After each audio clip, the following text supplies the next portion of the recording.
Hi, so you've been wanting to connect with your guides, with your inner guidance. I will share what I've been learning, what I learned about this. The thing is, first thing is that we have this human expectation about it, that is, this communication is supposed to look like a communication with a person. So there is this expectation of hearing voices. Sometimes we do, but it's only when it's highly necessary for some people. You know, if it's not necessary for you, it's not going to happen this way. For me, it's just happening crucial moments, but it's not how the communication is happening all the time, because we are having guidance all the time. We are not alone in this. We are having guidance all the time. We are also not just this experience. We are much bigger than this human experience, right? So we have access to a lot more than the physical aspect of this. So of course we are always being guided. You can see in my drawing here, I listed the some of the various ways that we are receiving this guidance. A lot of it is in the body, by symptoms in the body, feelings, a knowing, and also if you understand your human design, you know how your authority works, so you know how your body is communicating with you. It makes it easier to. The world outside of us, our reality is always mirroring. So now I see it's 1, 2, 3, 4 in the clock. So it's always mirroring our inner state, our thinking, our feeling, our what's happening inside. You know, the outside is mirroring that. So of course our surroundings are going to also be guiding us with signs and synchronicities and coincidences. And yeah, you hear a song, you hear somebody says something that sparks a knowing, sparks a guidance for you, a feeling. So there's all these ways that you're being guided. Are you paying attention? Are you observing?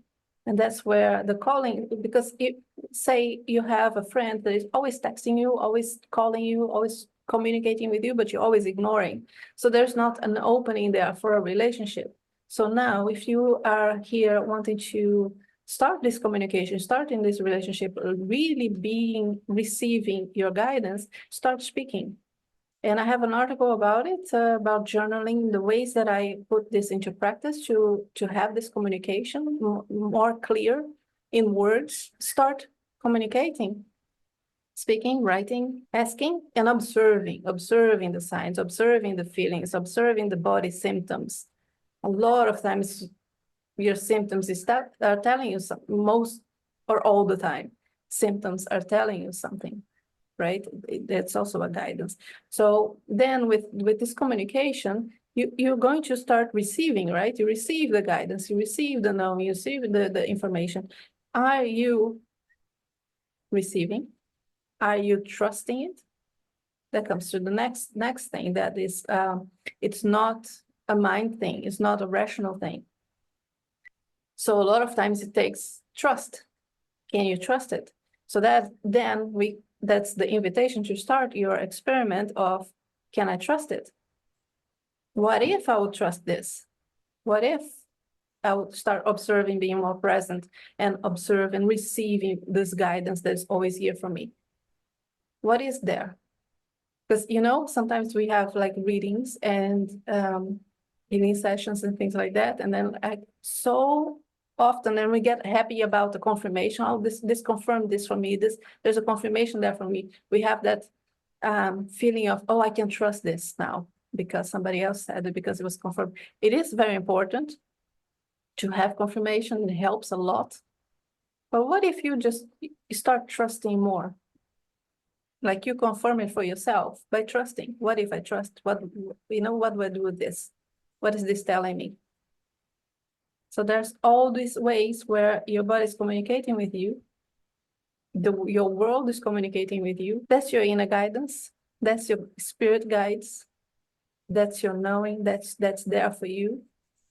And invitation here is to receive it, to start that communication, start this relationship, start trusting it. I would love to know from you, like, stories of synchronicities, of knowing that sometimes also we wake up with a song That's one of the ways that it's fun too, that sometimes the song has the message for you, and it's out of nowhere.